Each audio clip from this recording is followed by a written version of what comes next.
Bonjour, bonsoir, bienvenue sur le plateau de Femmes, le magazine qui donne la parole aux femmes sur tous les sujets qui nous intéressent, qu'on soit femmes ou hommes, garçons ou messieurs.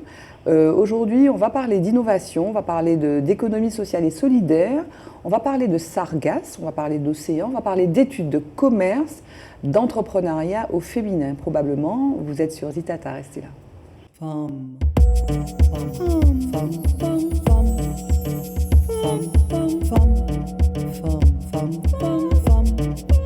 Femmes.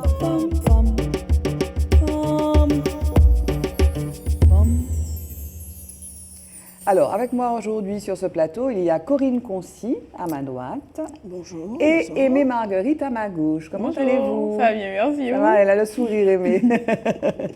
Je vais vous laisser vous présenter, passage obligé de cette émission. Je ne présente pas mes invités, elles se présentent. Aimée. Alors, je m'appelle Aimée Marguerite, j'ai 20 ans, je suis à l'EGC Martinique, donc École de commerce et de gestion de la Martinique à Chelcher. Je suis lauréate tout récemment du challenge Innovation Environnement Océan organisé par la Transat Jacques Vabre. Et je suis aussi lauréate avec mon équipe du challenge Océan Hackathon. Et ces jours-ci, tu es un petit peu en partiel. Voilà, c'est ça, la semaine prochaine. Ok, en tout cas, merci d'être avec nous. Aimée. Corinne. Alors, Corinne Concy, j'ai 49 ans, je suis martiniquaise, maman d'une jeune fille de 19 ans. Je suis la fondatrice de Kaléidoscope, qui est une structure d'appui à l'entrepreneuriat social, à l'économie sociale et solidaire en Martinique. Je suppose qu'on va en parler plus longuement. Là, voilà. Oui, on est là pour ça. Mais alors, tu as relevé que tu as une fille quasiment de l'âge d'Aimée. Et est-ce que c'est facile d'être maman d'une jeune adulte? Alors, on se pose beaucoup de questions. Maintenant, je pense que par des formations professionnelles, je suis toujours dans l'observation. J'essaye autant que faire se peut d'être dans l'écoute. C'est pas toujours facile. Hein. C'est quand même des générations différentes avec des perceptions on va dire, de la vie en Martinique en 2021 complètement différentes. Entre les générations, donc 49 ans, 20 ans, c'est ça que tu dis? Les perceptions sont différentes. Ouais. Mais forcément liées au vécu, liées aussi à l'éducation, certainement, mais aussi surtout liées au vécu. Nous, on a... moi, j'ai traversé ma vie, ma carrière en Martinique avec une petite parenthèse d'études dans l'Hexagone. Tu as fait des études d'agriculture? Alors, je suis ingénieur en agriculture. Par contre, j'ai commencé, je crois beaucoup à la capacité de notre académie à pouvoir former les Martiniquais eux-mêmes, parce que j'ai commencé par l'Université des Antilles à la Guyane. J'ai pas été à Chelcher, j'étais à Fouilleul, parce que c'était là où se passait en Guadeloupe, où se passent les spécialités techniques. Et donc j'ai commencé par l'agroalimentaire, et puis sur recommandation, je suis partie à l'école d'ingénieur à Toulouse. Donc je suis revenue 2 jours après avoir été diplômée. C'est-à-dire, je suis partie quand même avec cette volonté de rentrer au pays, travailler, il y avait des choses à faire. Et du coup, voilà quoi. Donc depuis, je travaille en Martinique, je suis au service de l'entrepreneuriat en Martinique, on va dire ça. Et tu es revenue parce que ton île, enfin bon, vivre dans une île au soleil, dans la Caraïbe, c'est quand même assez enviable. Est-ce que tu es revenue pour les conditions de vie, ou tu es revenue en te disant qu'il y avait un marché pour pouvoir exercer ce que tu avais prévu d'exercer, ou alors tu es revenu, troisième hypothèse, en te disant, bon, il faut que je revienne, j'ai quelque chose à faire pour mon île, avec une forme de mission que tu aurais eu à accomplir? Alors, c'est pas vraiment ça. Après le bac, en fait, moi je vois aujourd'hui les filières sont très préparées, très très tôt. On se prépare à choisir une filière. Franchement, j'ai passé un bac D à l'époque, donc du coup c'était sciences de la vie et mathématiques. Et vraiment, à l'issue du bac, c'était bon, qu'est-ce que je vais faire maintenant? Ça, c'est faut être très lucide sur ça. Donc les salons étudiants ont permis de dire, c'était quoi à l'époque? C'était informatique ou agroalimentaire. J'ai choisi agroalimentaire sur un constat simple, c'est qu'on aurait toujours besoin de manger. C'est pas bête. L'informatique, je ne savais pas trop. Et donc, du coup, ça a été une belle voie, en tout cas, parce que, voilà, on a pu contribuer, découvrir des innovations déjà à l'époque en Guadeloupe, notamment en matière d'agroalimentaire. Je suis très contente de voir aujourd'hui des produits être commercialisés sur lesquels on a travaillé à l'époque, il y a 30 ans, voilà. Lesquels tu te souviens? Par exemple, le gombo confit. On a goûté les premiers essais de gombo confit qui s'étaient fait en Guadeloupe à l'époque. On a goûté les pétillants de prunes de Sutter, pétillants de prunes de Moubet, etc. Aujourd'hui, c'est commercialisé, mais nous, on était panel d'ailleurs pour pouvoir déguster toutes ces choses-là. En tant qu'étudiant, on était très curieux, on était très content. On a appris à faire des huiles essentielles, des choses comme ça. Mais il faut quand même savoir qu'il y avait des centres de recherche à l'époque, donc notamment le CRIT au niveau de la Guadeloupe, qui a dû fermer. Et en fait, tous ces travaux de recherche avec l'université où les étudiants étaient impliqués, c'était extrêmement pragmatique comme formation. À l'époque, et ben en fait, ça a fermé. Ça n'existe plus. Non, ça n'existe plus. Et en fait, les méthodologies, en fait, sont restées dans des tiroirs. Mais il y a quand même des labos de recherche encore. Oui, mais en fait, il a fallu reprendre le relais. J'ai envie de dire presque recommencer, peut-être recommencer, alors qu'il y avait déjà les travaux qui étaient en cours, qui avaient débuté. Et j'ai connu, en tout cas, l'Université des Antilles et de la Guyane forte. Très, très, très dynamique. Alors, c'est marrant ce que tu dis, parce que nous, régulièrement, ici, on reçoit des universitaires. D'ailleurs, la semaine prochaine, j'aurai l'occasion encore de recevoir une universitaire, ou dans quelques semaines. Et c'est vrai que c'est une impression que j'énonce, que en fait, l'université n'est pas assez présente dans la vie des gens. C'est-à-dire qu'on a peu connaissance de ça. Tu vois, de ce dynamisme, soit qu'il a existé, soit qu'il continue à exister, dans des domaines très divers. Là, tu parles d'agroalimentaire, mais les sciences sociales, par exemple. Tu vois, on a l'impression, on ne voit pas le lien aujourd'hui, on a l'impression qu'on est dans une société en crise, on aurait besoin d'être alimenté, tu vois, par la réflexion, que ce soit sur les institutions, que ce soit sur la société, l'évolution, la parentalité, des choses comme ça.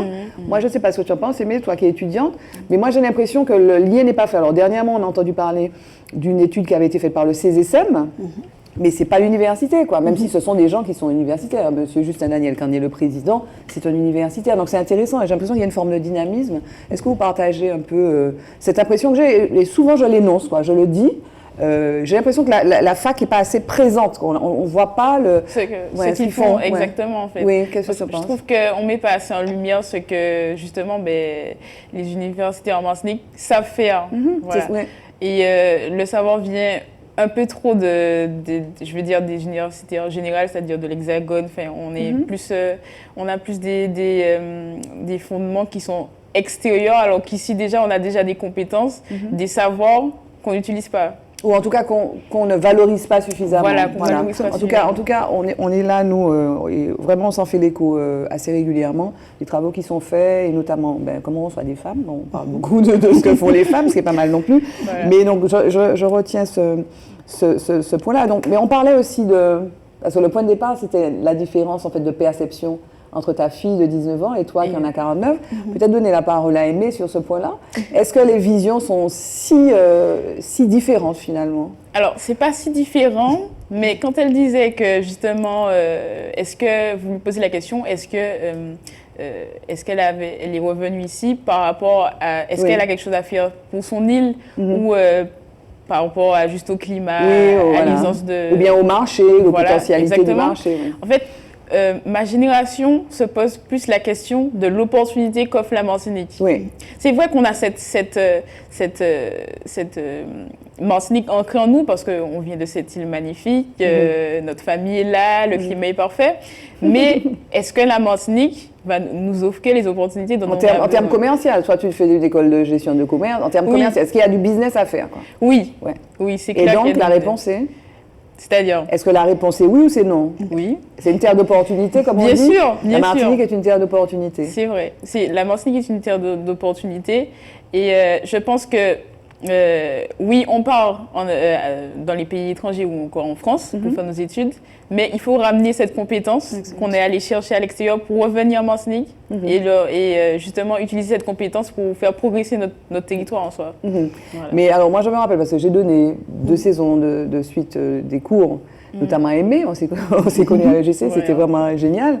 Je me rappelle, les jeunes, au début d'année, je demandais qu'est-ce que vous voulez faire. Oui. Et beaucoup de jeunes disaient gagner de l'argent. Oui. Mais beaucoup, sur, je sais pas, 35 jeunes, donc c'est première année, donc c'est post-bac, en école de gestion et de commerce. Alors, et l'autre question, c'était est-ce que vous restez, est-ce que vous partez? La première année, il y a beaucoup plus de gens qui disaient qu'ils allaient partir sur les 35, et la deuxième année, un peu moins. Et c'était plus partagé. C'est encore le cas, effectivement, on veut gagner de l'argent. École de commerce, c'est un peu normal, on va dire, mais ça peut être un peu biaisé, mais est-ce que finalement, ça n'est pas si courant que ça. Et puis effectivement, cette impression de vouloir rester d'abord. Même si la réalité montre qu'il y en a beaucoup qui partent quand même. Hein. Oui, alors très fortement, en première année, on voulait majoritairement partir parce que quand on vit en Martinique ça fait 20 ans, on se dit je vais voir autre chose. Mais quand on grandit, au fur et à mesure, on se rend compte que, ok, on veut partir, mais partir pour faire quoi? Et qu'est-ce qu'on veut faire dans notre vie future en soi? Et qui dit partir dit est-ce qu'il faut revenir pour construire une famille? Est-ce qu'on veut travailler ici ou quoi? Donc, je dirais que en troisième année, on se pose la question de si on veut vivre en France. Ou ailleurs d'ailleurs. Ou en Martinique, oui. ou ailleurs. Il y en a qui font des voyages, par exemple, à l'étranger. Vous êtes allé parfois aux États-Unis ou en Croatie, etc. Voilà. Mais donc, et autour de toi, tes camarades, ils seraient plus enclins à dire qu'ils restent. Alors, autour de moi, je pense que j'ai plus de camarades qui disent qu'ils veulent partir. Ah, quand même. Voilà. Bon. Mais il y a beaucoup qui disent qu'ils veulent partir, mais qui veulent revenir. C'est-à-dire aller étudier, prendre des compétences. Comme Corinne. Corinne est partie, elle a fait des études et puis elle est revenue. Voilà, et ils veulent revenir. Et ça c'est une force pour la Martinique. Oui. Et il faudrait que justement les générations d'avant puissent comprendre qu'on va chercher des compétences ailleurs parce qu'il faut voir autre chose pour ouvrir notre esprit. Et puis on revient ici pour revenir plus fort, pour progresser en termes pour faire progresser. Voilà, pour faire progresser. Et puis voilà, il faut qu'on nous laisse notre chance aussi. Voilà, ça revient. Voilà. Il faut qu'on nous laisse notre chance. On va peut-être en parler tout à l'heure. Sauf si tu veux rajouter quelque chose. Moi, juste un truc, parce que j'ai pas fini peut-être de forcément répondre à la question sur qu'est-ce qui m'a motivé pour rentrer. La motivation est venue en marchant, hein, c'est-à-dire que la Guadeloupe assez proche, même si on a des particularités qui nous distinguent, mais c'est normal en tant que peuple. La deuxième chose, c'est 4 ans à Toulouse, ça vous forge et ça vous donne envie de rentrer. Ça, c'est parce que j'étais jamais partie, je me retrouve dans une grande ville, il faut aimer, il faut pas aimer. Bon, j'étais dans une école privée quand même, donc j'étais pas à l'université avec la communauté antillo-guyanaise, quand même, ça a été motivant pour rentrer. Par contre, je garde d'excellents contacts avec mes anciens d'école et aujourd'hui on partage énormément de valeurs, on a des valeurs communes, des valeurs convergentes, on n'est pas devenus les choses à l'antipode, on se ressemble un peu. C'est la première chose. La deuxième chose, c'est que j'ai compris aussi que la formation initiale ne faisait pas tout. Je suis arrivée avec un diplôme d'ingénieur en agriculture. Si je m'imaginais que ma destinée c'est de travailler à la Chambre d'agriculture, c'était très, très restreint. Aujourd'hui, j'ai travaillé dans autre chose que l'agriculture, dans mon parcours professionnel, et choisir d'aller vers l'économie sociale et solidaire a été s'imprègne de ces valeurs-là, est issu de ces valeurs-là que j'ai acquises dans l'agriculture et dans le monde agricole, mais les champs du possible se sont ouverts par la formation professionnelle continue et par l'expérience. Donc, travailler ici, aussi se casser les dents, je n'ai pas eu que des expériences professionnelles réussies, se casser les dents, devoir rebondir, etc. En Martinique, et ça forge. À se former. Et continuer à se former, rester ouvert vers l'extérieur. Et puis, j'ai coutume de dire qu'on aime la Martinique. Pour aimer la Martinique, il faut sortir de temps en temps. Donc, je sais pas parce que je suis fortement ancrée, que je ne voyage pas, ou qu'à un moment, il ne faut pas que j'aille respirer ailleurs, ou faire des missions ailleurs, etc. etc. Mais c'est toujours pour se dire on va être renforcé pour faire mieux son boulot à Martinique et pour la Martinique. Quoi. Avec sa communauté. Voilà. Là, on va faire un petit arrêt pour la rubrique Focus.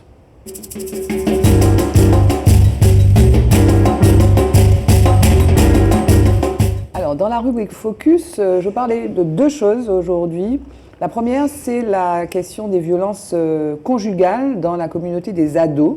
Donc avec juste très rapidement cet arrêt sur image, en fait, cette capture d'écran plutôt, du site du Monde, qui rend compte d'une étude qui a été faite auprès des 18-24 ans, et qui rend compte donc de cette violence conjugale connue par des très jeunes, parfois des mineurs. C'est un article du Monde du 20 novembre qui parle notamment d'une étude qui a été faite auprès de 3000 personnes, des échanges sur un chat qui a été mis en avant qui était mise en ligne, qui s'appelait En avant toute, pardon, auprès des 18-24 ans. Et donc, dont 15% de mineurs, mais il appert que ces jeunes-là connaissent des phénomènes de violence conjugale parmi les ados. Des phénomènes de harcèlement, des phénomènes de viol, de soumission. Est-ce que ce sont des choses, bon, ça fait vraiment, c'est incroyable, quoi. On parle régulièrement de violences faites aux femmes sur ce plateau. C'est la première fois qu'on parle aussi directement des violences conjugales, c'est-à-dire dans des relations de couple d'adolescents, donc voilà, jeunes femmes de 15 à 25 ans qui subissent des violences au sein de leur couple, qui sont démunies pour identifier ces abus. C'est-à-dire il y a à la fois le phénomène de la violence, mais le phénomène de ne pas comprendre exactement que c'est de la violence. Qu'est-ce que tu en penses, Aimée ? Alors, je pense que la violence conjugale, déjà, c'est un sujet assez sensible. Je trouve que c'est dur, que ce soit en tant que personne ado ou encore adulte. Mais la violence conjugale en tant qu'ado, c'est déjà un problème. Je pense que ça provient des schémas, parfois parentaux déjà, donc on peut avoir déjà des problèmes au niveau parental et on reproduit un peu la reproduction. Voilà, la reproduction de ce qu'on a vu étant plus jeune et ça a des conséquences. Enfin, ça a des conséquences, mais on ne le sait pas. Comment on déconstruit ? Enfin, bon, on n'est pas psy ni toutes les trois, mais bon, on a quand même l'impression que ça relève d'un travail de fond, de déconstruction de ces schémas-là, et c'est pas évident en fait. C'est clairement pas évident. Est-ce que dans ton expérience, tu as eu à connaître de ces faits-là, de jeunes amis, je ne vais pas dire toi, pour être un petit peu plus discrète, mais voilà, est-ce que c'est quelque chose dont tu as déjà eu à connaître ? Alors, personnellement, pas très proche, mais j'en ai déjà entendu parler. Enfin, ça a été plutôt violence conjugale, ça a été plutôt au niveau de harcèlement, c'était pas encore physique, donc c'est plutôt du harcèlement moral. Voilà, du harcèlement moral, parce qu'en fait, bon, on touche pas physiquement la personne, mais moralement, psychologiquement, ça fait quelque chose. On croit que c'est pas grave parce que ce sont que des mots, mais en réalité, ça touche vraiment la personne et ça peut vraiment la détruire. Et je connais des gens qui ont été touchés par ça. Qui ont été touchés par ça, mais qui veulent pas le dire forcément, qui disent mais non, c'est pas grave, ce sont juste des mots. C'est pas parce que des fois c'est la fierté, c'est pas parce qu'il m'a dit ça que je vais pleurer, que je vais me plaindre, que je vais dire à d'autres personnes que je subis tel harcèlement, alors que il faut en parler. Voilà, donc libérer la parole. Alors c'est ainsi d'ailleurs dans le cadre du mois, enfin il y a une journée, le 25 novembre, donc contre les violences à l'égard des femmes, mais il y a une campagne en fait de sensibilisation qui dure plus longtemps qu'une journée, heureusement. Et alors cette année, le slogan c'était « L'amour, c'est pas comme ça ». Peut-être effectivement pour appeler l'attention sur le fait qu'il y a et c'est ce qui est dit en fait finalement dans cette étude, bon, les jeunes femmes ressentent beaucoup de culpabilité parce qu'elles ne savent pas interpréter. Et donc il faut arriver à mettre des mots sur ce qui est, sur les actions, bien sur précisément les mots, et dire mais oui, ça c'est du harcèlement, ça c'est de la violence. C'est un petit peu compliqué ça, Corinne, non ? Alors moi, en tant que maman, je suis particulièrement sensible, peut-être avoir un petit nœud à la gorge, mais ce sont en plus des sujets qui sont tabous. C'est-à-dire, est-ce que j'ai le droit d'en parler? Est-ce qu'il faut que j'en parle? Est-ce que je peux en parler à mes parents? Comment on va me juger? Il y a aussi tous ces aspects-là. Et puis il y a aussi le fait de pouvoir trouver le bon interlocuteur au cas où on ait un doute sur une situation. Après, tu parles de déconstruction. Dans un parent qui est encore en construction, enfin, on n'a jamais fini de construire, mais quand on est dans le monde des ados, on est en pleine construction. On est en train de faire sa vie, de commencer son expérience, etc., etc. Et si on n'a pas suffisamment de repères dans le monde proche ou dans le noyau familial, ça peut être quelque chose de Mais toi, tu arrives à discuter de ces choses-là. En fait, ta fille a 19 ans, mais voilà, 14 ans, le début de l'adolescence. Tu arrives à parler, comment on introduit ces discussions-là, quoi? C'est pas évident. Ou alors on fait de l'intrusion, ça peut être perçu comme de l'intrusion. Et le dialogue se rompt de façon régulière, j'ai envie de dire, et il faut faire très attention à ça. On peut se dire à 14 ans ça s'est bien passé, mais à 18 ans ça se passe mal. Ouais. Il faut redire les choses. Donc, du coup, très sincèrement, c'est quelque chose pour moi qui est extrêmement sensible, d'autant plus qu'il y a un autre parent en prisme ou en spectre autour de nous, c'est les réseaux sociaux, la télé, etc. C'est-à-dire qu'aujourd'hui, on parlait d'influenceurs tout à l'heure, voilà quoi, c'est aussi passivement, ça peut être aussi, ces réseaux sociaux, Internet, etc., peuvent jouer un rôle d'influenceur sur la bonne conduite à adopter, ou même quand on se retrouve dans une situation, se sentir suffisamment fort pour faire face, etc. Enfin, il y a plein de choses, qui peuvent arriver. Négatif ou positif. Voilà, exactement. Et du coup, moi je trouve que l'important, c'est de pouvoir, dans ces cas-là, avoir la possibilité de questionner. Sans avoir l'impression de poser une question bête, mais en confiance. Alors, dans le noyau familial, la construction, enfin le noyau familial n'est plus le même. C'est-à-dire que bon, on a beaucoup de familles monoparentales, etc. Il faut quand même être lucide par rapport à ça. Maintenant, autre élément, c'est que quand nos enfants sont scolarisés, ils passent la majorité de leur temps en fait en milieu scolaire. Donc du coup, il faut pouvoir utiliser et mettre à profit les périodes où ils n'y sont pas pour pouvoir maintenir le lien, le dialogue, etc. C'est un peu rien qu'à Faucon, mais mais après il n'y a pas de recette. C'est une attention de tous les jours. C'est une attention de tous les jours, mais c'est aussi lié, en fait, tu as prononcé le mot monoparentalité, qui est une notion et une réalité qu'il faut peut-être encore plus questionner dans nos sociétés avec ces phénomènes-là. C'est l'objet, régulièrement on aborde ces questions-là, mais je pense qu'il y a vraiment à se poser la question de façon très sérieuse, dédramatiser, pas que les gens se sentent agressés, par exemple, mais oui, c'est des notions anti-femmes, etc. Mais pour moi, c'est un enjeu de notre société. La question de la monoparentalité qui est assumée beaucoup par les femmes, dans un environnement plus global, effectivement. On parle de réseaux sociaux, de coparentalité par ces choses-là. Juste, comme le temps passe vite, les sujets sont toujours très intéressants. Je voudrais quand même qu'on passe une vidéo. On regarde la vidéo parce que c'est Corinne qui a appelé mon attention sur ce fait-là. Et on va en parler très vite, Corinne, mais on montre cet échange qui s'est passé au conseil municipal de Lyon. Regardez. Je n'avais pas saisi que l'on allait pouvoir faire pédaler un pied beau ou un cul-de-jatte. Tout ce que vous avez dit, en fait, Madame Blanc, révèle de l'oppression des personnes handicapées par les personnes valides.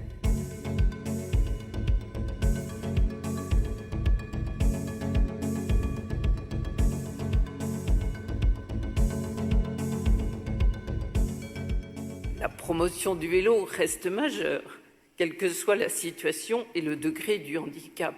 Je n'avais pas saisi que l'on allait pouvoir faire pédaler un pied beau ou un cul-de-jatte.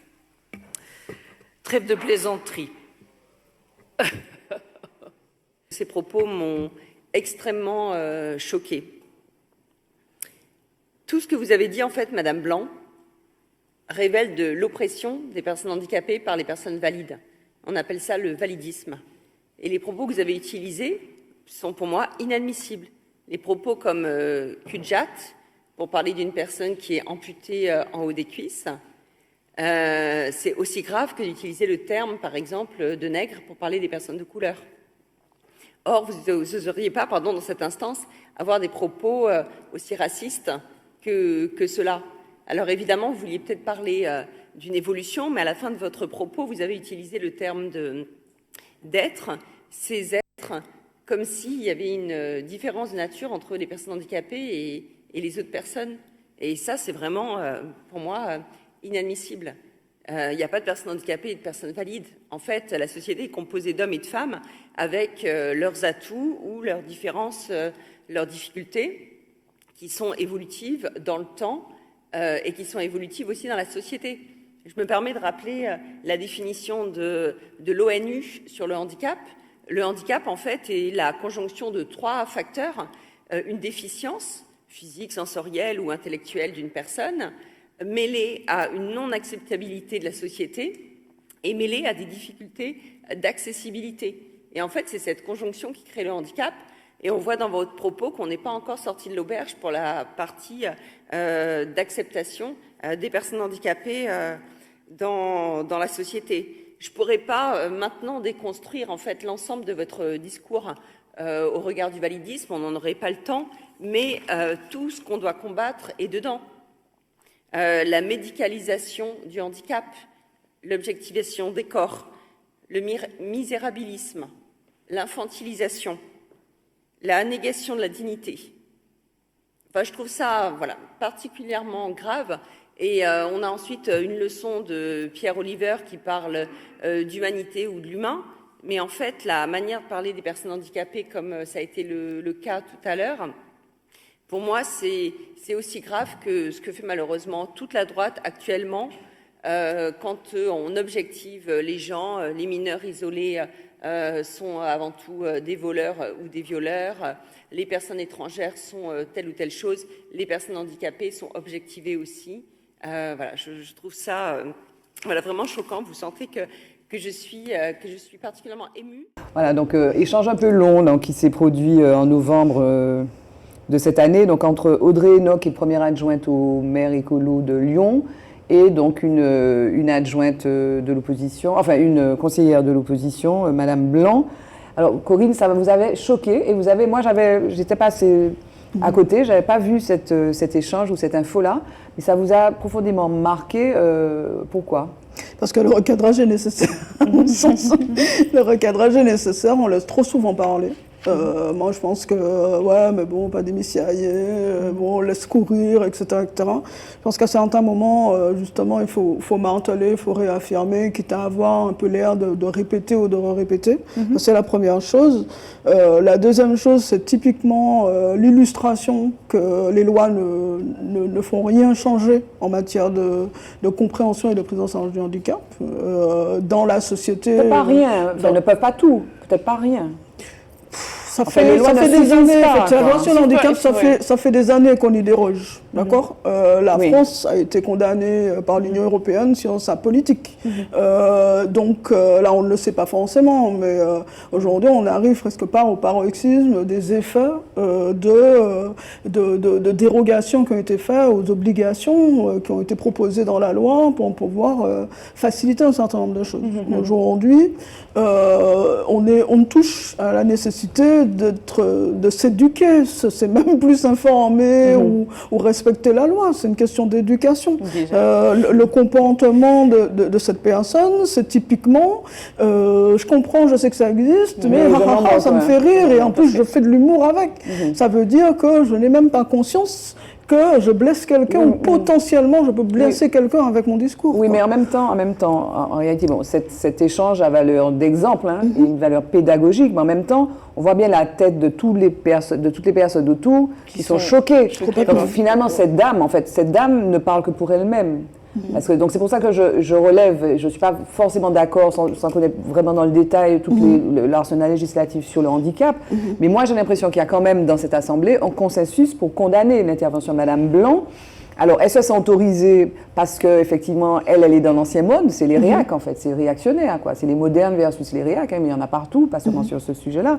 Mais j'ai l'impression qu'il y a quand même une forme d'unanimité à condamner ce propos-là. Peut-être signe qu'effectivement, il y a quand même s'il y a encore des gens, par exemple, on parlait tout à l'heure de Zemmour, qui va aller avec des gros sabots pour pouvoir stigmatiser les minorités, les LGBT, etc., etc. Mais bon, il y a toujours un public pour ces gens-là. Mais il y a quand même progressivement des gens, je ne sais pas, qui ont une conscience, voilà. Et qui se disent c'est pas possible. C'est pas possible, je pense. Je suis moins pessimiste. Même si j'entends ce que tu dis, Corinne, sur le fait qu'il y a des lois qui ne sont pas appliquées, on demande des dérogations, etc. Je comprends ça. Non, je rebondis justement sur, il y a des gens pour entendre ça, il y a un public pour ça. Et ce qui est important, c'est d'apporter la contradiction. C'est-à-dire que là, on est dans un espace public. Elle ne se serait pas exprimée pour dire je suis choquée, etc., même si les autres pensaient d'eux-mêmes, quelque part, ça n'aurait rien changé pour cette personne. Si au moins on a changé le comportement d'une personne, c'est cette personne qui a commis une erreur dans son allocution publique. Et puis son jugement, elle a été recadrée.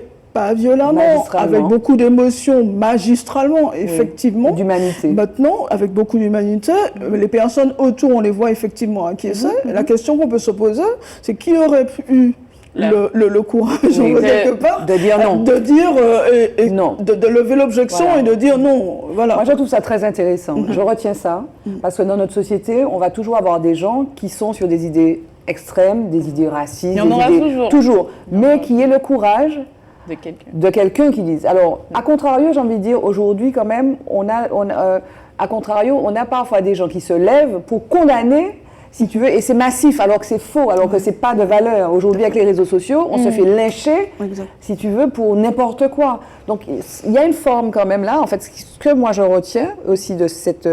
et puis même de l'image, c'est dans une assemblée démocratique et les gens parlent.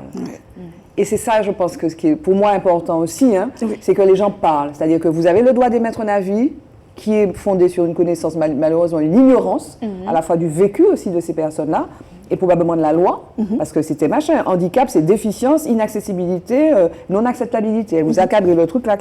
Mais ce que je trouve très intéressant, et tu l'as relevé, c'est que les gens parlent. Et ça s'est fait sans violence, qu'elle a pu faire son truc, et à mon avis, ça nous a édifiés, quoi. On a compris ce qui se disait, et je pense que Madame Blanc aussi a fini par comprendre. Oui. Je pense qu'elle a compris. En tout cas, merci beaucoup d'avoir appelé notre attention. On s'est déporté un peu, hein, c'était intéressant. Mot de femme après le jingle. On continue avec nos invités.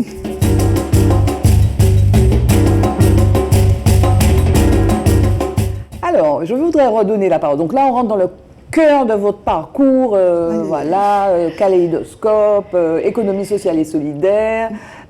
Avant de te donner la parole, Corinne, sur Kaléidoscope, et puis le concept d'économie sociale et solidaire, Aimée, le GC, donc tu nous as parlé un petit peu peut-être du commerce, de ton ambition. Ton ambition, c'est effectivement, tu as vu le potentiel de la Martinique, tu t'es dit, je vais travailler dans le commerce. C'était ça un peu le... Alors, en fait, le commerce, c'est génétique, on va dire, dans ma famille. C'est-à-dire que mes parents ont une entreprise de location de voitures et hébergement. Donc, depuis toute petite, je connais ce mode de fonctionnement. Je suis dans le bain. Et mes idéaux, je trouve que le commerce, c'est la base du monde. Enfin, c'est toujours des échanges. C'est l'échange. Voilà. Donc, je me suis dirigée vers cette filière tout naturellement, en fait. Voilà. Mais justement, pourquoi pas entreprendre dans le commerce, la gestion et créer de la valeur. Moi, ce que je retiens dans le commerce, c'est économie. Voilà. Et entreprise, c'est la création de valeur. C'est ça. C'est ça, hein. Et on oublie, j'ai l'impression qu'on l'oublie, quoi. Au cœur de l'échange, il y a la création de valeur qui peut déboucher sur de l'enrichissement, sur du bénéfice. Après, c'est la question de la redistribution, éventuellement, qui crée ou non des inégalités. Mais ce sont des activités humaines. Par contre, économie sociale et solidaire, Corinne, c'est un peu spécifique. Est-ce qu'on peut définir ça, et notamment en Martinique, comment ça marche, autour de quoi ça s'organise? Alors, déjà, j'ai enlevé le par contre. Non, c'est pas par contre, J'ai enlevé le par contre, voilà, parce qu'on crée de la valeur. Oui, effectivement, aussi. Maintenant, c'est vrai qu'il y a une double valeur. Il y a une valeur économique et une valeur sociale. Je pense qu'aujourd'hui, toutes les entreprises, surtout sur un territoire insulaire comme le nôtre, doivent s'inquiéter, se préoccuper de créer et de la valeur économique et de la valeur sociale. C'est-à-dire une réponse et une utilité en réponse, en fait, à la crise sociétale à laquelle on est aujourd'hui et qui s'exprime. D'accord ? Donc, du coup, il y a des inégalités, il y a des personnes qui se retrouvent dans des situations de précarité, etc., etc. Donc, on peut effectivement imaginer comment entreprendre autrement. Voilà. Le premier contact, l'agriculture, c'est de l'économie sociale et solidaire. Par définition, l'agriculteur est au service en fait, de la population pour la nourrir sainement. Voilà. Et j'ai eu la chance de faire une école d'agriculture portée par des jésuites, donc du coup on avait aussi la dimension spirituelle et on a été pendant toute notre formation au service des petits agriculteurs de la région, à faire des cas pour eux, les aider, etc. etc. Donc du coup, ma formation initiale a un peu bercé là-dedans. Après, j'ai commencé en milieu coopératif, donc du coup, Socopma, qui n'existe plus, mais une société coopérative qui portait aussi ses valeurs valeurs de faire en commun, être plus fort ensemble, etc. Elle a d'ailleurs assuré une représentativité des petits agriculteurs maraîchers ou la diversification de façon très qualitative pendant tout le temps où elle a existé. Donc moi j'ai eu l'honneur de pouvoir travailler, c'était mon premier job dans cette coopérative et je pèse mes mots. Donc du coup, l'économie sociale et solidaire derrière, c'est un mode d'entreprendre, c'est un état d'esprit en fait. C'est pas un secteur d'activité. Ça c'est qu'on arrête d'opposer ces choses-là. C'est juste, du coup, l'activité que tes parents font. Du coup, ils vont la faire autrement. Ils vont la faire autrement, effectivement, dans cette logique de respecter les valeurs de l'économie sociale et solidaire, qui repose sur la réponse à un besoin social non couvert sur le territoire, avec cette logique de lucrativité limitée aujourd'hui. Donc, c'est pas de non-lucrativité, c'est une lucrativité limitée. Je peux l'expliquer. Mais vas-y, je t'en prie. Et puis la gouvernance partagée. C'est-à-dire qu'on ne fait plus tout seul dans son coin pour pouvoir gagner son truc, mais se dire on va le faire aussi avec les clients, avec les partenaires, avec les institutions du territoire. Voilà. Alors, avant de parler de la lucrativité limitée, le mode d'organisation, c'est forcément des coopératives, non? Ça peut être des SAS ou Non, du tout, parce qu'en fait, on a eu la loi 1900, il y a eu peu de cadrage en fait dans le temps, c'est-à-dire que les lois ont évolué, puis les structures associatives, coopératives, etc. sont entrées dedans. Et en fait, en 2014, il y a une loi qui est sortie sur l'économie sociale et solidaire qui a permis de cadrer un petit peu tout ça. Dans quel cadre on entreprend, c'est quoi l'économie sociale et solidaire, c'est quoi l'entrepreneuriat social, etc., qui permet aujourd'hui de se dire, si moi, j'ai envie de faire quelque chose, je peux contribuer, et il y a différentes formes juridiques qui me permettent de le faire. Donc du coup, on n'est plus dans les... Enfin, il y a les formats classiques qu'on connaît, mutuelles, coopératives, associations, et aujourd'hui on voit apparaître effectivement des sociétés commerciales de l'économie sociale et solidaire qui doivent répondre à un certain nombre de critères, dont la lucrativité limitée. D'accord. Et sur la lucrativité, tu veux en parler là maintenant? La lucrativité limitée, c'est simplement dans une entreprise, on va dire, dite de l'économie classique, les excédents sont majoritairement, enfin les excédents sont prioritairement reversés en fait à ceux qui mettent des billes dedans, donc des actionnaires, et après le reste sert au développement de l'entreprise. Dans une entreprise sociale, ce ne sont pas les actionnaires qui sont prioritaires, donc déjà la première chose. Déjà, on a une création de valeur sociale, de valeur économique, et les excédents sont majoritairement reversés au fonctionnement de l'entreprise. Voilà. Ça te plairait, toi? Alors, c'est ton projet, peut-être? Alors, je voudrais rebondir sur le fait que, on en parlait tout à l'heure avec Corinne, que, en fait, dans mon école, par exemple, on priorise plus le schéma entrepreneur. Le schéma assez individuel. Et je trouve, justement, on en parlait tout à l'heure, qu'il faut que le format coopératif solidaire ensemble n'est pas assez promotionné, comme tu disais tout à l'heure là. Et que c'est une opportunité à saisir en soi. Parce que c'est ensemble qu'on pourra...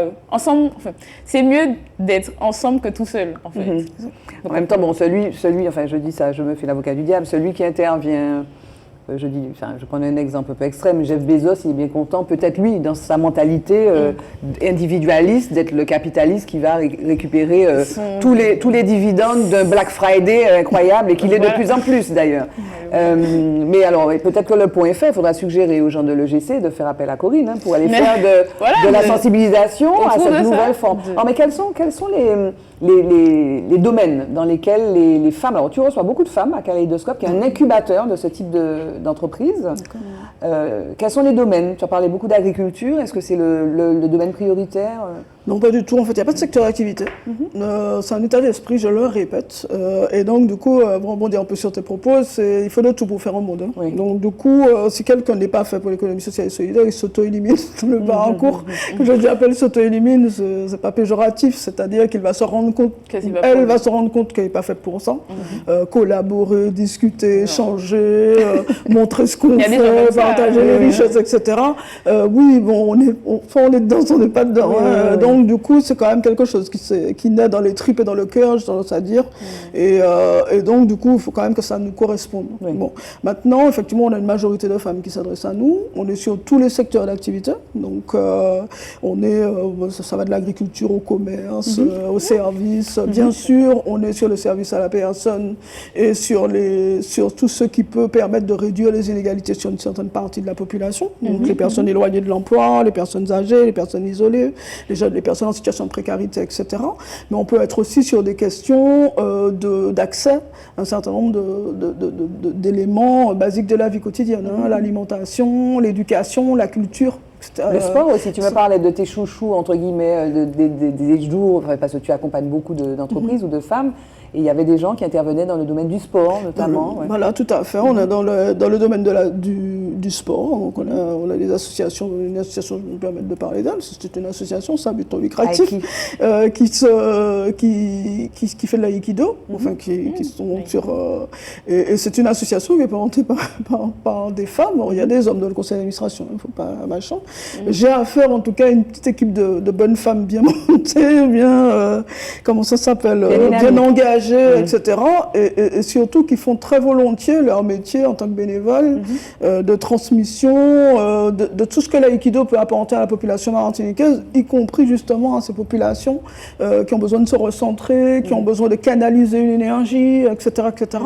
Et c'est vraiment, c'est toujours un très très grand plaisir en fait de travailler avec ces personnes, parce que la première chose, c'est de se dire, mais qu'est-ce que je peux faire pour faire avancer Schimblick ?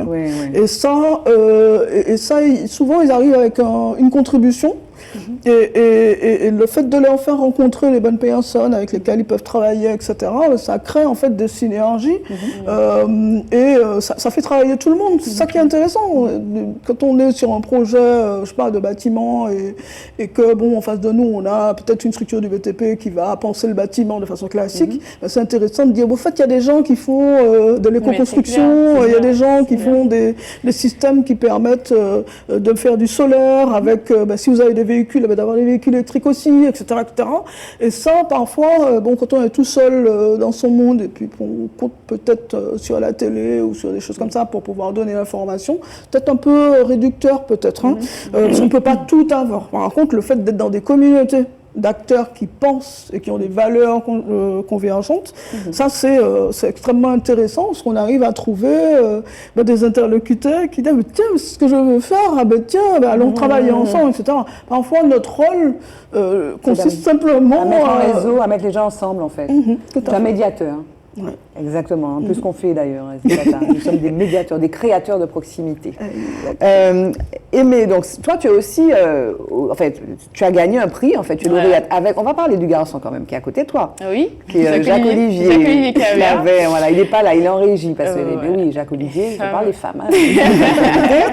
Mais donc, vous avez travaillé sur un projet, donc, et vous avez eu un prix, le prix d'innovation, donc organisé dans le cadre de la Transat Jacques Vabre. Ça tourne autour, donc, d'un projet aussi qui est au service de la communauté, c'est sur les sargasses. C'est ça. Parle-nous. Comment ça s'appelait d'ailleurs ? Alors, H2S Sargassum. Sargassum, oui. Voilà. Donc, en fait, ça a commencé, on était en voyage chacun de notre pays parce qu'on avait un stage à faire à l'étranger de 4 mois. Donc, moi, j'étais en Croatie et Jacques-Olivier à Malte. Et notre prof d'informatique nous a envoyé un petit mail en nous disant est-ce que vous voulez participer ? Et j'ai envoyé un message à Jaco, je lui ai dit alors est-ce que tu veux faire équipe avec moi ? On s'est dit pourquoi pas. Donc c'est parti d'un challenge, un défi personnel en soi. Et puis on s'est dit que oui, mais étant donné que c'est un challenge dans le cadre dans l'environnement, innovation océan, on s'est dit en Martinique, qu'est-ce qui pourrait répondre justement à ce défi, à ce thème-là. Et étant donné qu'on est jeune, quand on va à la plage, on voit les sargasses. Voilà quoi. On voit les sargasses. On s'est dit les sargasses. En plus, les sargasses c'est un sujet assez actuel. Et on s'est dit qu'est-ce qu'on pourrait faire avec les sargasses, parce que oui, on entend parler du sargator, des ramassages par le RSMA ou d'autres groupes de personnes qui viennent sur les plages pour enlever. Mais qu'est-ce qu'on fait en fait avec cette sargasse ? Donc vous, c'est un projet pour transformer, pour extraire les substances Voilà. des sargasses, En fait, ouais. l'hydrogène et puis le sulfure de... Voilà, c'est de l'hydrogène sulfuré sulfuré, voilà. et de l'ammoniac, donc Voilà. H2S Et NH3. C'est voilà. ça. Donc en fait, le projet, c'est de collecter les sargasses en haute mer et de les stocker, puis ensuite de les transformer, donc extraire nos deux matières fortes, donc NH3 ammoniac et H2S hydrogène sulfuré, pour revendre aux industries chimiques et gazières locales, ou même hors territoire martiniquais. Puisque Pour en faire quoi? Donc ils les utiliseraient pour quoi? pour fabriquer leurs produits comme des nettoyants, des produits Ou même des engrais, non, peut-être, non? Oui, Ouais. donc avec la sargasse, on peut faire des engrais, notamment D'accord. avec le soufre. Le soufre, oh oui, c'est le soufre. Mhm. Ça peut être un fertilisant. Les sargasses, en fait, il y a beaucoup D'usage possible. Voilà, donc c'est de l'économie circulaire en soi. Économie circulaire. Ça tombe dans ton jardin, ça aussi. Mais alors, donc... Elle est tombée dans le jardin. Mais alors, vous avez développé, donc vous avez fait... vous avez développé un projet, donc là c'est de la conduite de projet, vous avez fait peut-être des interviews pour comprendre quelles étaient les... Enfin ça c'est typiquement étude de marché en fait, C'est ça, vous avez fait c'est une ça. étude de marché, vous avez aussi probablement touché du doigt le côté technique un petit peu quand même, Oui. parce que vous n'êtes pas chimiste. Non, Voilà. c'est ça qui a été un peu plus compliqué parce que bon, on a été à Prochimie, d'ailleurs que je remercie beaucoup parce que ça nous a permis d'avoir une réalité du business entre guillemets et qui nous a dit que notre projet, si ça fonctionne, par exemple le procédé de transformation est bon, viable. qu'ils pourraient investir dans notre projet parce que en fait. Aujourd'hui, on est sur une problématique de développement durable et d'environnement. Donc, voilà. Et vous avez gagné quoi, du coup? Alors, à part on la a- haute considération du jury. On a gagné 6 Et de mois. moi aussi, d'ailleurs. Félicitations. Merci. On a gagné donc 6 mois d'incubation avec un incubateur, justement, qui commence en février 2022 pour... pourquoi pas créer l'entreprise, mais pour nous aider à la création, à la continuité de notre projet, en faisant appel à des acteurs qui sont assez D'accord. Précis peut-être, voilà, des technique. professionnels, surtout dans la phase de transformation, donc ce serait plus des acteurs scientifiques, mais aussi des professionnels, C'est financiers. ta partie, ça, Corinne? Ce serait ta partie, non? Alors, Le suivi, enfin, bon... Alors, c'est vrai qu'il y a plusieurs dimensions en fait, dans le projet. Il y a une dimension effectivement technique, donc du coup il faut maîtriser la partie transformation. La deuxième c'est business, comment on gagne de l'argent avec ça, ça c'est clair.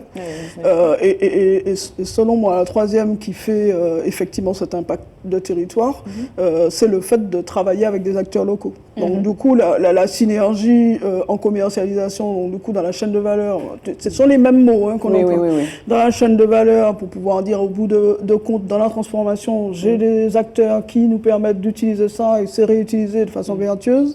Ça, c'est important et c'est intéressant. Créer de l'emploi local. Oui. Voilà, enfin, on est vraiment dans une dimension où on s'inquiète de créer cette structure-là, parce que ça a de l'impact sur l'environnement Sur le territoire. martinique, mais aussi que ça crée de la valeur qui reste en Martinique. Oui. Voilà. Donc, du coup, l'idée, on aurait pu effectivement avoir un porteur qui sort, peut-être une multinationale, etc., qui sort, qui dit tiens, il faut faire ça, j'implante ça en Martinique, j'amène mes chercheurs, j'appelle etc.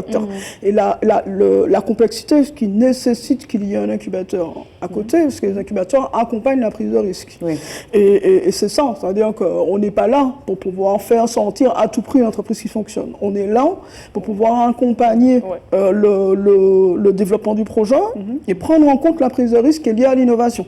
D'accord. Ça, c'est le rôle des incubateurs. Donc, du coup, on peut avoir 50% de casse. Quand on recrute D'accord. des personnes dans l'incubateur, on peut avoir 50% de casse. On n'est pas là en disant, bah, tiens, notre efficacité est liée parce qu'on a fait 100% de sorties positives. C'est pas ça l'idée. Donc, Alors, voilà. on n'a pas trop... alors, il nous reste peu de temps, mais je voudrais quand même qu'on parle donc Océan Hackathon, c'est autre chose, ça. Oui, c'est autre chose. Voilà. Et parle-nous aussi. Donc là aussi, tu as eu un prix, en fait. Hein. Oui, avec mon équipe. Avec ta team. Voilà, donc Ouais. en fait, j'ai été détectée au Pit à Pitch par... Au Pit, Alice, ça tellement vite. Au J'ai plus Pit du à temps. Pitch. Pit à Pitch, tu connais? Voilà. Pit à Pitch. Voilà, de la coup digital. C'est on ça. va recevoir Régine Michalon dans pas longtemps. D'accord. Voilà. Et du coup, bon, de base, j'y suis allée pour juste m'entraîner pour pitcher devant un jury pour être un peu plus en condition avec Jacques-Olivier. Et on s'est rendu compte que, en fait, c'est une espèce de compétition. Et donc, sur chaque mois, les gens sont sélectionnés et ils participent à un master pitch à la fin. Et elle m'a dit, oui, tu sais, il y a un autre défi. Un défi à propos aussi des sargasses. Si tu connais Océan Hackathon, je lui ai dit non.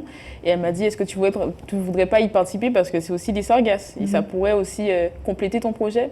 Donc le défi, c'était donc de trouver une manière de faire la prévision de l'échouage des sargasses sur les plages. Une application. Alors, trouver la manière. Et nous, ce qu'on a pu créer par rapport à ça, c'est une application qui permet la prévision des sargasses et aussi d'aide à la décision pour les professionnels ou les gens comme nous qui vont à la plage. Voilà. Surtout nous qui allons à la plage. Voilà. Ton expérience utilisateur, c'était plutôt le jeune qui va à la plage. Voilà. Et donc de créer cette application et grâce à des gens comme nous, d'avoir un retour des utilisateurs en prenant des photos, en disant si ça sent mauvais ou pas. Et donc voilà, créer une application. Donc la suite, donc, c'est quoi? C'est donc de trouver quand même les moyens d'aller un peu plus loin. Cela, c'était donc vous êtes arrêté au stade du pitch, peut-être un début d'études. Alors on a fait ce qu'on appelle un mock-up, c'est-à-dire un pseudo-site, voilà, pour la présentation du pitch. On a gagné, régionalement parlant, en Martinique, mais mon équipe part à Brest du 13 au 17 pour disputer la finale en France, nationalement.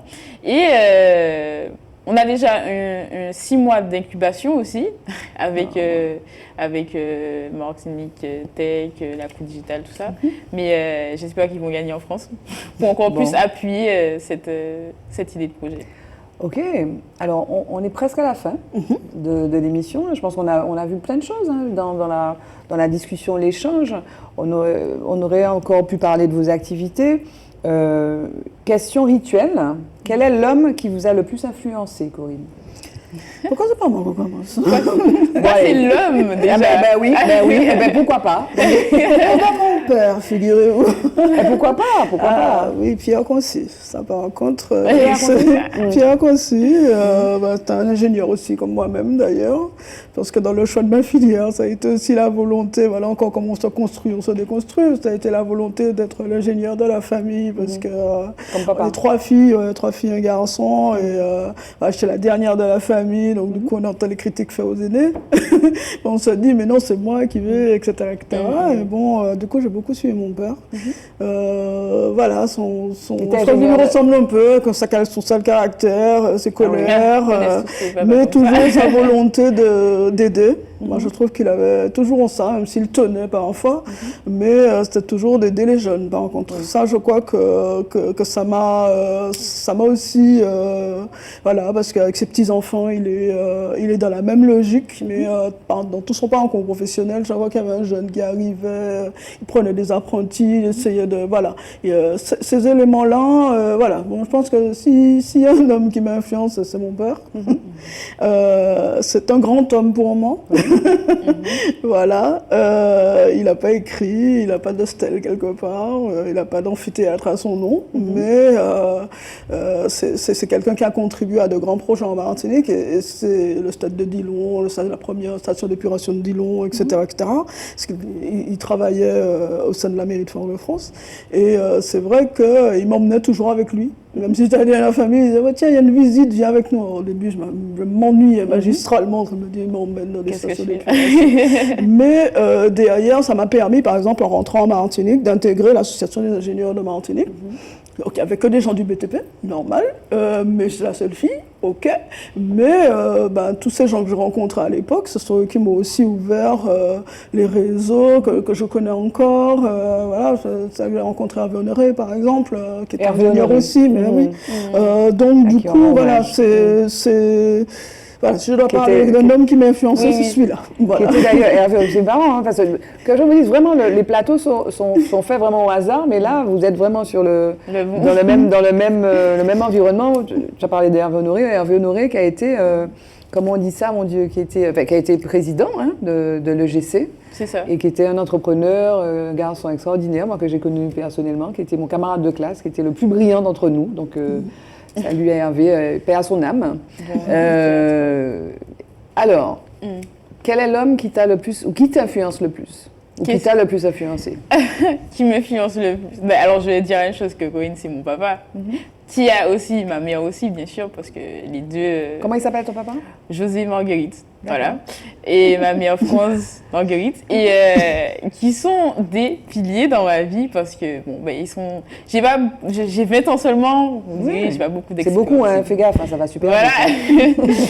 mais dans mes choix de vie, dans mes choix professionnels, personnels, il y a toujours mon papa et ma maman qui me disent oui, mais si tu fais ça, tu vas jusqu'au bout, t'inquiète pas, vas-y, on est là pour toi, ne te pose pas de questions, si tu veux faire quelque chose, vas-y, on est là pour toi, quoi. Mais fais-le avec sincérité. Voilà, c'est ça. Avec engagement. Et mon papa, il a un fonctionnement, il est très cru, mais vraiment, quand il fait quelque chose, il le fait vraiment. Voilà, je trouve que en termes de, quand il prend des décisions, il est concis, carré, voilà.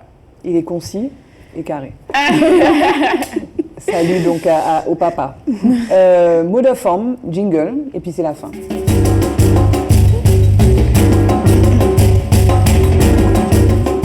Elle rigole pendant le jingle, je ne sais pas ce qu'elles disent, mais c'est la fin. Mais c'était sympa, hein. Merci d'être venu. Hein. Merci de nous avoir invités. Merci d'être venu. Mais il y a eu des reports, des ceci, des cela, mais on a fini par le faire. En tout cas, merci d'avoir été là. Le mot de la fin, ce serait quoi, Corinne? J'aurais envie de dire qu'il faut croire en la Martinique et en son potentiel. J'ai un rêve. Alors, rêve dream, c'est qu'on puisse avoir des espaces beaucoup plus fréquents de rencontres intergénérationnelles, des vrais, où voilà, on puisse échanger. On l'a fait dans le petit salon avant l'émission, c'était très intéressant. Le dernier salon. Je trouve que c'est trop institutionnalisé. Il nous faut, alors avec la crise sanitaire, ça peut poser problème, mais moi je pense qu'on a des choses à proposer au niveau de Kaléidoscope à ce niveau-là. J'espère que les établissements nous accueilleront à bras ouverts pour que justement on puisse Aimé va se faire l'interprète. Mon interprète aussi de Corinne, je pense qu'il y a un truc à faire là. Oui, on a beaucoup de choses à échanger avec les générations d'avant. Et puis même sur ces thématiques-là. Voilà, on a des choses à apprendre de chacun d'entre nous en fait, entre générations. Donc oui, c'est vraiment une opportunité à saisir.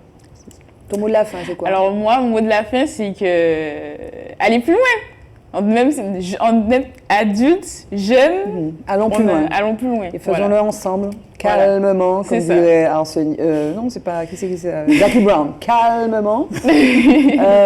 En tout cas, merci, mesdames. Il n'y a pas de souci. Bon partiel. Merci. C'est ça? Oui.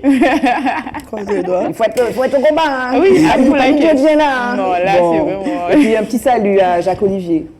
Pani Djedjen, Jacques-Olivier. À toute l'équipe de l'EGC. Spécial dédicace à toute l'équipe de l'EGC, à tous les étudiants en général. Merci. Corinne, oui, les étudiants en général. Merci, Aimé. Et puis, à très bientôt. Nous, on se retrouve pour un autre numéro, un autre épisode de Forme avec des femmes tout aussi extraordinaires et inspirantes. Bye bye. Bye bye. À bientôt.